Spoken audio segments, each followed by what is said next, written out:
Hello everybody. I am actually going to post this video. Hopefully it will reach the right people and help with water leaks in your home. And licensed plumbers, I actually did call a plumber for this problem, but I do know what I'm also doing. I've ran plumbing before, not a certified plumber, but I do know a little bit, enough to diagnose these issues. And I wanted to call a plumber to confirm my findings, and he sure did. So let me give you a background. It's a duplex. There's an upstairs, downstairs. I'm in the downstairs unit. We newly remodeled a year ago. Kind of unfortunate. We have to rip open some wall. There is about a leak the size of if you were to get an ice pick and puncture a hose that's charged with water and keep the pressure going, then you can picture like that steady stream of water coming out. It's about 250 gallons a day, so it's not a small leak, but it's not a gushing leak. I did check. So let me give you the procedure that I went through, and hopefully that'll help you. We do have all around the perimeter of this apartment is desert, and basically I have rock and dirt, so it makes it a little easier to identify any kind of water flooding out, but I didn't see anything. Went around the perimeter to check to see if there's any wet soil. Nothing. Everything looks pretty dang dry. Went into the house, to every corner of the house, looking for any kind of pooling water, any kind of sheetrock that might be soft, appear wet, mold, baseboards that are warping, carpet wet, floors coming up, tiles coming up, mold on the tile, all of this stuff. And this has been going on for, I think, I'm not sure exactly. We discovered it last weekend, but it could have potentially been going on for several weeks. We just don't know. But you would see 250 gallons a day. You would see it, and we don't see anything. I did dig holes around the perimeter of the foundation, really deep. Some of them really deep. Some of them I couldn't get too deep. Sorry about that. That was the battery. And so what I did is I dug holes to see if there's any wet dirt, and I'll actually show you one of the holes. It is stained wet, and it is close to where I suspect the leak might be. Let me show you here. See that right there, right next to the foundation? This is actually a hose bib, and right behind the hose bib, it actually shares water. I shouldn't say shares water. It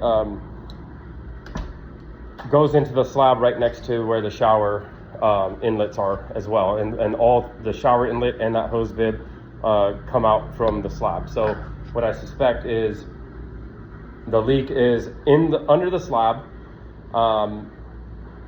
deep enough so, and maybe it's oriented downwards, and it's not coming up. It's not wicking up, because I don't see any evidence of that to the slab itself. And I am losing water, so what we're going to do is we're going to open up wall.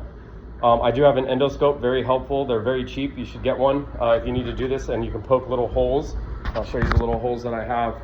I just poked that one. I haven't even looked in that one yet, but I did look in this one. And what you do is and that's where the bathroom sink is at, and you can slide the endoscope in there and just see what's behind the wall. That's how we found out there was no moisture. We took apart in the walls. We took apart the shower fixture, and stuck the endoscope back there. We stuck the endoscope behind the toilet where the water inlet there is at. So you got multiple spots that you don't have to poke holes in, that you can just kind of peek and see if there's any water running. I hear a hissing sound coming right behind the toilet, but the toilet elbows into the shower, and the shower again goes into the slab. So what we suspect is that from the shower it goes to the bathroom sink, and then the bathroom sink, and I'll show you, we opened up a big hole right there, because you can actually, I'm gonna give you a little glimpse so you can see this big crevice, because this is a duplex and this is a drop ceiling here, and you can see back there's a PEX line. And I remember when I was remodeling this, so here's a piece of advice: take pictures. Pictures. If you have the walls open, take pictures to help your memory. I took really good pictures of the shower, so I knew everything that was back there. But up there, I remember a PEX line being up there. I just don't remember where it was for. And if I took pictures, I would have known. It feeds the sink. Why? No idea. history, maybe a pipe burst before in this unit. I have no idea. So what my plan is to open up the wall on the other side here. So the PEX line should be somewhere around here. That's why I picked that hole, so I could find out where it's at.